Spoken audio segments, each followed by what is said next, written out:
Welcome back. Alex Phillips with you for this final stretch until the throne is usurped by the one and only Dr. David Bull. Rightly so. What a wonderful, intelligent, charismatic and entertaining man he is. You don't want to miss his stint here on Talk.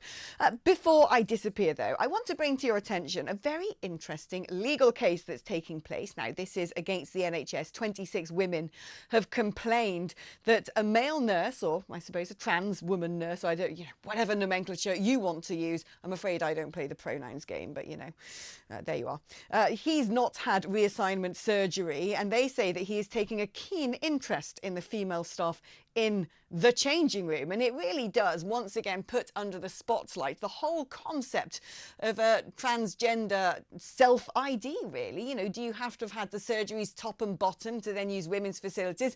Is that not even good enough to qualify to go and get into or female single-sex spaces? Is this going to set the tone, as did the CAS reports, for a little bit of science and common sense to come back into the room when we discuss these topics, albeit sensitively? There are plenty of people out there who suffer gender dysphoria who don't deserve their lives to be made a misery, but we've got to figure out the rules and figure them out pretty sharpish, I would say. Well, here to discuss this is Fiona McAnena, who is Director of Campaigns at Sex Matters. Hiya, Fiona. Did I get that right? Is it McAnena? It's like Macarena, isn't it? I bet you've had that all your life. That's right. Yes, McAnena, that's right. So talk to me about this landmark case. Look, if I was a nurse working in a hospital and sort of getting out of my civvies to put on my scrubs, and there was a man in there with his wang flying around, I wouldn't be particularly happy about it. I'd probably join the chorus of these people taking legal action against the NHS. Yeah, and it's an astonishing state of affairs that they've got to go to court just to say that the women's changing rooms shouldn't have any male people in there. This is where we've got to with the idea that people can simply assert that they are the other sex. It's also why I think we need the Equality Act to be made clear, because we absolutely believe that no one should face discrimination or harassment or violence in their lives just for being gender non-conforming or for having a transgender identity.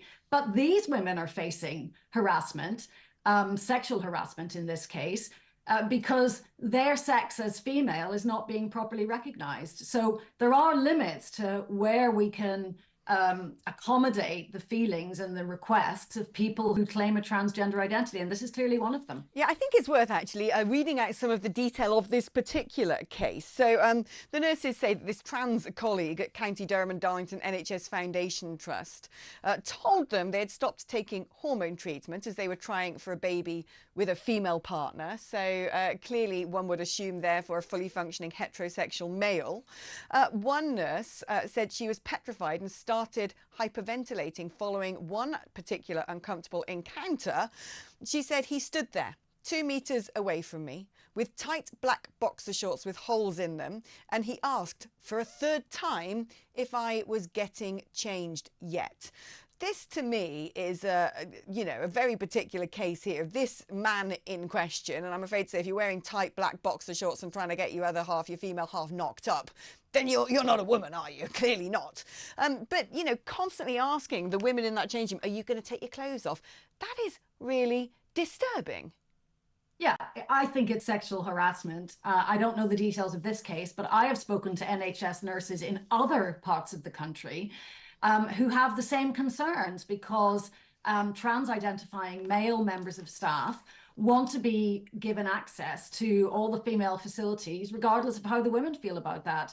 And of course, it's also a problem for patients, because if someone wants female on female care and the staff have to play along with the belief that someone has changed sex, they can't guarantee that, they can't provide it. So this is a real muddle, and we just need to recognize that there are times when, whether you're male or female, which is an immutable fact, cannot be ignored, and people have to be able to say so. The other thing we've heard is that NHS staff are sort of afraid to point out that someone is male. This group of women have got together and found the courage collectively to do it, and good for them.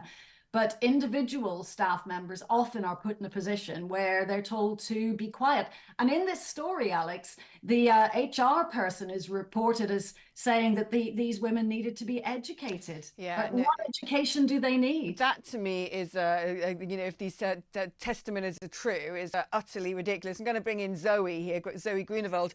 You know, what I've always said about this, and I grew up in Gloucester, which was under the cloak of the horrors committed by Fred West.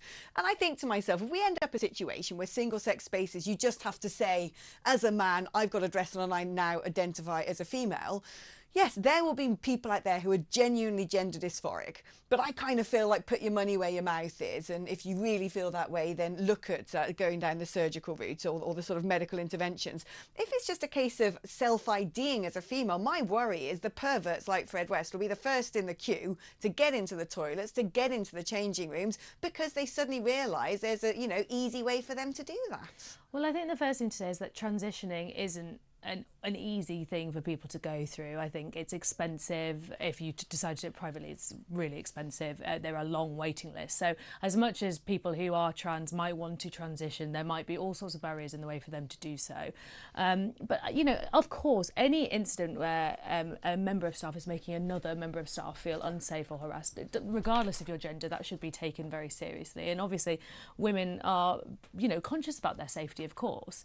But I think we just have to be really careful about when we talk about these incidents, tarring all trans people with the same brush, because it is a really difficult thing to go through. But I do agree that any incident where a woman's safety feels compromised, of course, regardless of the gender, it needs to be taken seriously. Yeah, I mean, Fiona, would you, we haven't got very long, so very briefly if you would, is there a sort of barrier? Is it just you're born male, that's it, no female changing rooms? Or if a man has gone down the route of, you know, complete medical intervention, hormone therapy, surgery, all the rest of it, can we make exceptions for them? No, I think we're centering the wrong people here. This is not about what trans people have gone through or might be waiting to go through. We of course, those people need the right care, but this is about who gets to go in the women's changing room because they are female and they need privacy in the female changing rooms. And we have to center the women in that case and put their needs first. Fiona, I couldn't agree more. Thank you ever so much for joining us.